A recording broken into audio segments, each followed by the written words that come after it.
फिर हम आते हैं सामुदायिक स्वास्थ्य। सामुदायिक स्वास्थ्य को जानने से पहले हम जानें कि समुदाय क्या है। समुदाय का अर्थ ऐसे लोगों के समूह से है जो एक ही स्थान पर रहते हैं और जिनके हित समान हों। ज़्यादातर उन लोगों के आपस में मिलना जुलना होता है और सामूहिक प्रतिक्रियाएं भी करते हैं।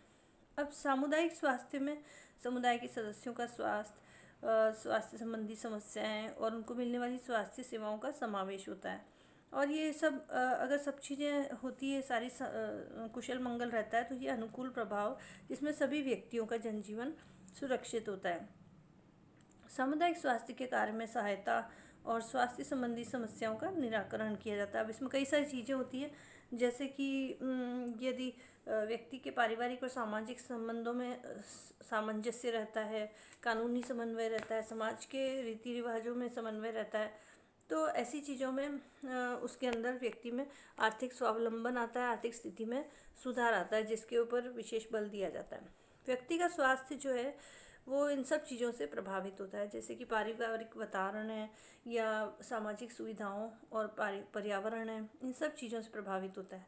यदि आवश्यकताओं की पूर्ति नहीं होती है तो पोषण, वस्त्र और आवास आदि की कमी हो जाती है और जिसकी वजह से अनेकों बीमारियां फैल जाती हैं।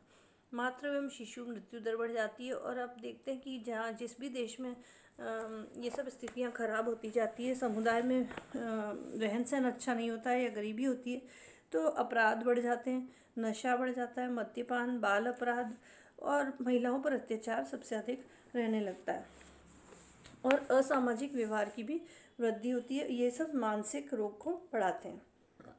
इसके लिए अनेकों स्वास्थ्य संबंधी सेवाएं चलाई जाती है। प्रत्येक शहर में, जिले में, ग्रामीण स्तर में विभिन्न कार्यक्रम चलाए जाते हैं और स्वच्छता एवं स्वास्थ्य शिक्षा का प्रसार किया जाता है। पोषक तत्वों, उनके महत्व की जानकारी दी जाती है।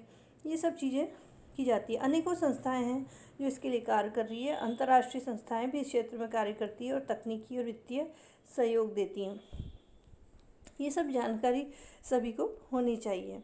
स्वास्थ्य संबंधी सभी सेवाओं का यथोचित विकास और विस्तार के लिए मातृ एवं शिशु कल्याण, परिवार नियोजन, परिवार कल्याण, आहार एवं पोषाहार कार्यक्रम आदि पर ध्यान दिया जाता है और इसके लिए उपयुक्त आवास, शुद्ध जल व्यवस्था एवं स्वच्छ वातावरण की भी व्यवस्था की जाती है।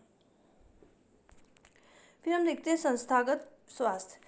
संस्थागत स्वास्थ्य से मतलब है कि जैसे कि महाविद्यालय में हम विद्यार्थी पढ़ते हैं तो ये उनके लिए संस्था है।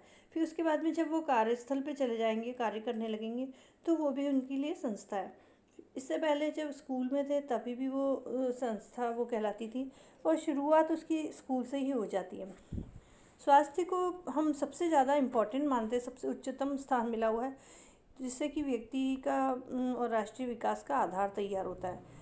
मानव जीवन और उसकी प्रतिष्ठा को लोकतांत्रिक समाज में सबसे अधिक महत्व दिया जाता है और प्रत्येक व्यक्ति की विकास क्षमता को प्रोत्साहित किया जाता है। अब ये तभी हो सकता है जबकि देश का प्रत्येक नागरिक अच्छी तरह से स्वस्थ और उन्नत रहे। युवा वर्ग जिनका स्वास्थ्य स्तर निम्न होता है तो वो कार्य करने की क्षमता कम दिखाते हैं। आप देखते हैं कि जो भी बच्चों का अनिमिक होते हैं या किसी भी तरीके से जिनका स्वस्थ नहीं होते, तो उनकी सीखने की क्षमता कम हो जाती है, काम करने की क्षमता कम हो जाती है, स्कूल की, कॉलेज की अटेंडेंस कम हो जाती है और वो नंबर भी अच्छे नहीं लाते और उसके आगे की चीज़ों में भी निराशा छाई रहती है। इस प्रकार से व्यक्ति को उस प्रसन्नता नहीं मिलने पर में व्यक्ति को हर एक जगह पर जीवन का आनंद प्राप्त नहीं होता है और वो निराशा, डर और सफलता उसके अंदर छाए रहते हैं। और ऐसे व्यक्ति होने के कारण से संपूर्ण राष्ट्र के लिए वो विपदा का कारण भी बन सकते हैं, जो कि निराशा कई सारी बीमारियों का, अपराधों की जड़ है। इसलिए आवश्यक है कि राष्ट्र को मजबूत और विकसित बनाने के लिए प्रत्येक नागरिक का शारीरिक, मानसिक व नैतिक स्वास्थ्य उन्नत होना चाहिए, तभी वो देश के प्रजातांत्रिक जीवन को सफल बना सकेगा। अब शुरुआत में क्या होता है कि बच्चों के शारीरिक और मानसिक विकास के लिए स्वास्थ्य रक्षा का मुख्य दायित्व होता है माता पिता का, क्योंकि माता पिता के पास ही वो शुरू से रहते हैं, तो इसलिए उनके सर्वांगीण विकास के लिए उसके बाद में स्कूल की भूमिका होती है। फिर क्योंकि वो आधा समय जो है स्कूल में व्यतीत करते हैं। कई बार माता पिता भी ध्यान नहीं दे पाते, आर्थिक कारण होते हैं, अज्ञानता होती है, जिसकी वजह से वो नहीं कर पाते। फिर इसलिए स्कूल में जब शिक्षा के साथ साथ में समाज का स्तर भी उन्नत रहेगा तो सर्वांगीण विकास हो पाएगा। मतलब उनको शिक्षा तो दी ही जाए, लेकिन साथ में उनको स्वास्थ्य शिक्षा भी दी जाए। और ये सभी प्रकार के बच्चों के संपर्क में आते हैं और सभी के साथ समन्वय स्थापित करते हैं। इस कारण ये आवश्यक हो जाता है कि स्कूल का वातावरण स्वच्छ हो और स्वस्थ हो और बच्चों को उचित दिशा निर्देश मिल सकें। इस तरह से उनको जब प्रोत्साहन मिलता है तो बच्चों में आत्मसम्मान और आत्मनियंत्रण की भावना विकसित होती है। ये ध्यान रखा जाना चाहिए कि संस्थाओं में संवातन की उचित व्यवस्था हो, हवा और प्राकृतिक प्रकाश का संचार आवश्यक है।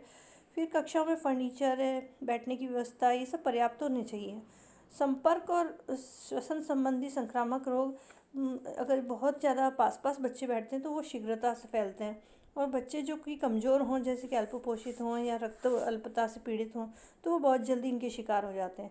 इसलिए प्रतिरक्षण का भी विशेष ध्यान रखा जाना चाहिए। जैसे कुछ अवस्थाएं, जैसे कि दृष्टि दोष है, कम सुनाई देना है या बुद्धि की कमी है, ऐसे कोई भी कारण हो तो पढ़ाई के प्रति विरक्ति उत्पन्न हो जाती है, क्योंकि बच्चों को समझ नहीं आ रहा होता है या फिर पढ़ने में दिक्कत आ रही होती है, तो उनमें हीन भावना विकसित हो जाती है। तो ऐसा ना हो, इसके लिए उनके लिए स्पेशल ध्यान रखा जाना चाहिए।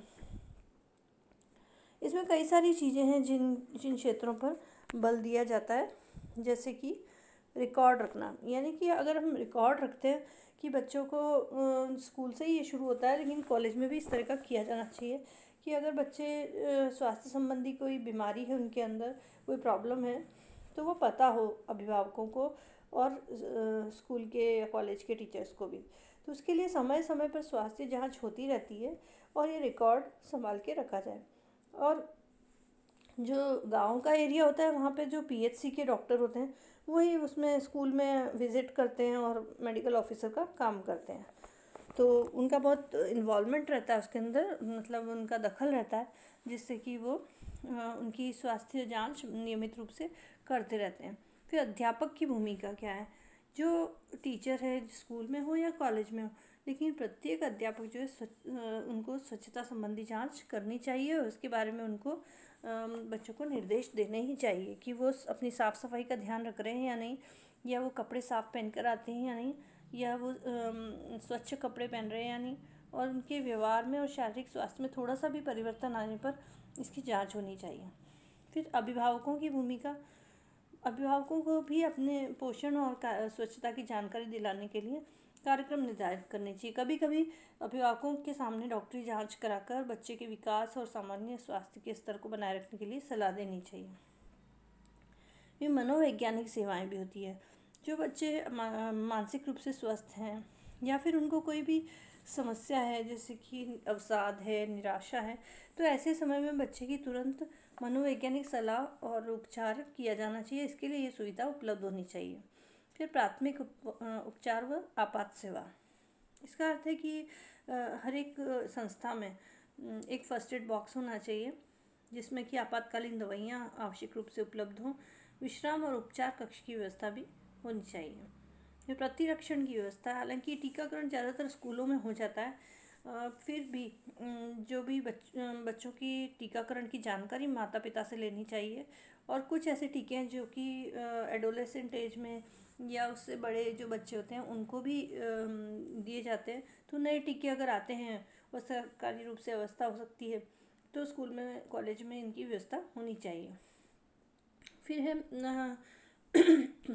स्वास्थ्य शिक्षा, यानी कि ये सब चीज़ें जो है हमें जांचें तो करनी चाहिए, लेकिन इसके अलावा समय समय पर उनको स्वास्थ्य शिक्षा भी दी जानी चाहिए, जो कई तरीके से दी जा सकती है, जैसे पुस्तकों से, चलचित्रों से, यानी फिल्म, चार्ट, पोस्टर, गाने इत्यादि कई तरीके हैं जिनसे दी जा सकती है। यह विषय प्रत्येक कक्षा में पाठ्यक्रम में सम्मिलित होना चाहिए। ऐसा नहीं होना चाहिए सिर्फ एक सब्जेक्ट स्पेशल है जिसके अंदर ही हेल्थ एजुकेशन दी जा रही है, बल्कि हर एक बच्चे के जनरल सब्जेक्ट में इसको होना चाहिए।